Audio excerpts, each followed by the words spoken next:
بسم اللہ الرحمن الرحیم۔ السلام علیکم میرے پیارے بھائیوں اور بہنوں۔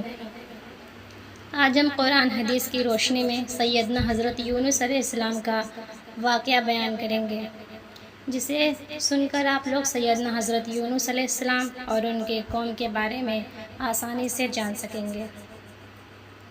اگر اس واقعے کو کہنے میں بتانے میں ہم سے کوئی غلطی ہوئی ہو تو کمنٹ میں ضرور بتانا۔ ویڈیو کو پورا دیکھیے، چینل کو سبسکرائب کر لیجئے۔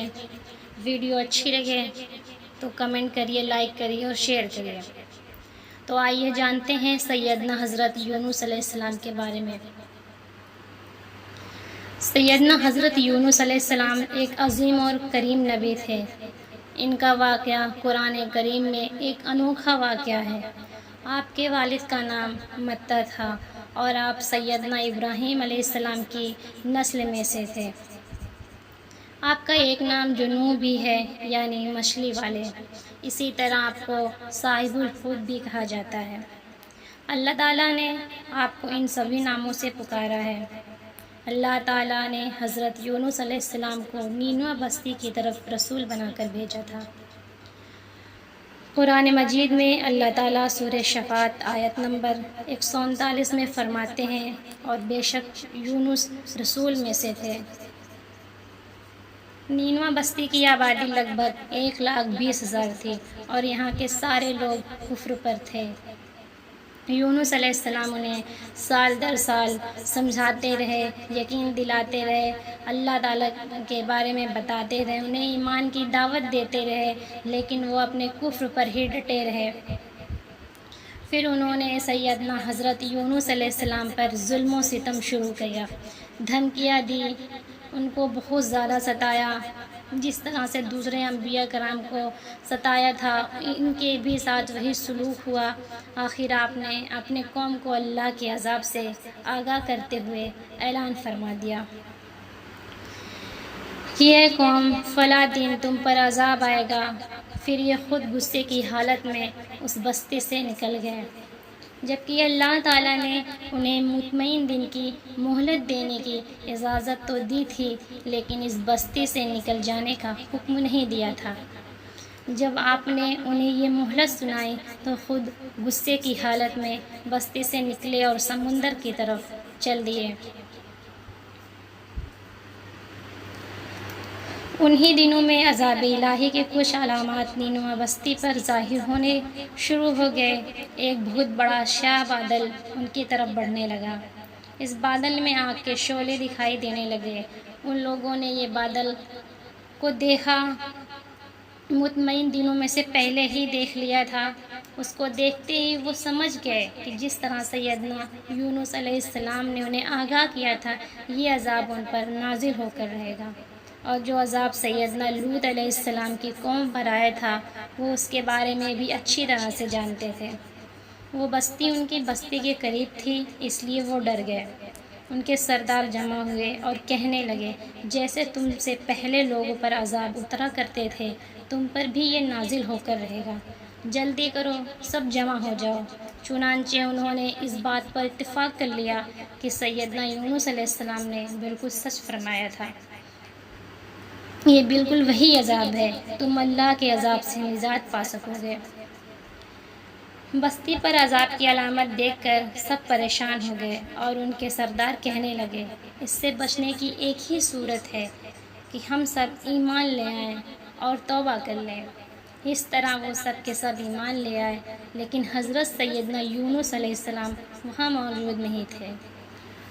ان کی عدم موجودگی میں یہ سب کے سب یعنی 1,20,000 افراد ایمان لے آئے۔ انہوں نے پیوند لگے کپڑے پہنے اور اللہ کے حضور عاجزی، انکساری اور ہوزاری شروع کر دی۔ رونے لگے، اللہ سے بخشش مانگنے لگے۔ پھر اسی حالات زار میں باہر کھلے میدان کی طرف نکل آئے۔ ان کے سرداروں نے سب کو الگ الگ کر دیا، یہاں تک کہ ماں اور بیٹے کو بھی جدا کر دیا۔ سب اپنی جگہ یعنی ماں اپنی جگہ اور بیٹا اپنی جگہ پر آہوزاری کرنے لگے تاکہ ان پر رحمت نازل ہو۔ یہ عذاب 3 دنوں تک ان کے سروں پر منڈراتا رہا۔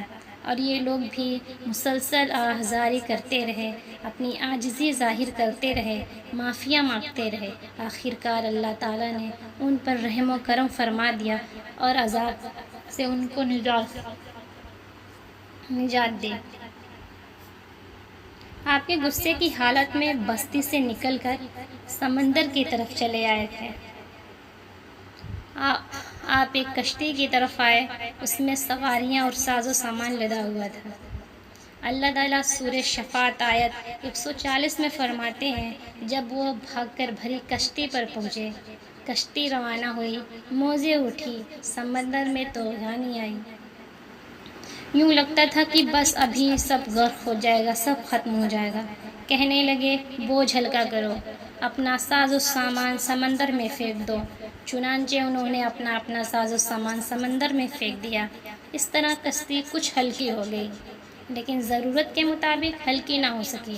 اب وہ کہنے لگے، کسی کو سمندر میں گرانا ضروری ہے تاکہ کشتی مزید ہلکی ہو جائے، ورنہ یہ ڈوب جائے گی۔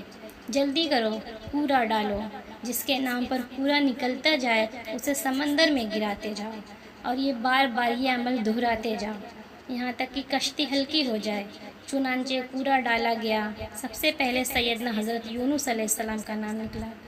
سب کہنے لگے، نہیں، یہ تو ایسے نہیں ہے، ان کے چہرے پر تو سجدوں کے نشانات ہیں، انہیں رہنے دو۔ پھر کوڑا ڈالا گیا، پھر انہی کا نام نکلا۔ سب نے تعجب کیا۔ تیسری مرتبہ پھر کوڑا ڈالا گیا، اس بار پھر یونس علیہ السلام کا نام نکلا۔ اللہ تعالیٰ سورہ شفاعت آیت 141 میں فرماتے ہیں، پھر کوڑا اندازی ہوئی تو یہ مغلوب ہو گئے، ہر بار انہی کا نام نکلا۔ آخر کار ان لوگوں نے انہیں پکڑ کر سمندر میں گرا دیا، تو پھر انہیں مچھلی نے نگل لیا۔ حوت بڑی مچھلی کو کہتے ہیں۔ اللہ تعالیٰ نے حوت سے فرمایا، انہیں کھانا نہیں، نہ انہیں کسی چیز کی تکلیف دینا، ان کے جسم پر کوئی بھی نشان نہ پہنچے۔ لہٰذا یونس علیہ السلام مچھلی کے پیٹ میں تھے۔ اللہ کی قدرت، آپ مچھلی کے پیٹ میں 3 دن تک رہے۔ بعض روایات 7 دن اور زیادہ سے زیادہ 40 مدت روز آئی ہے۔ بالآخر وہ اندھیروں کے اندر سے پکار اٹھے، الہی تیرے سوا کوئی معبود نہیں ہے، تو پاک ہے، بے شک میں ظالموں میں ہو گیا۔ میرے پیارے بھائیوں اور بہنوں، اگر آپ کو یہ ویڈیو اچھی لگی ہو تو شیئر کریے، چینل کو سبسکرائب کر لیجیے۔ شکریہ۔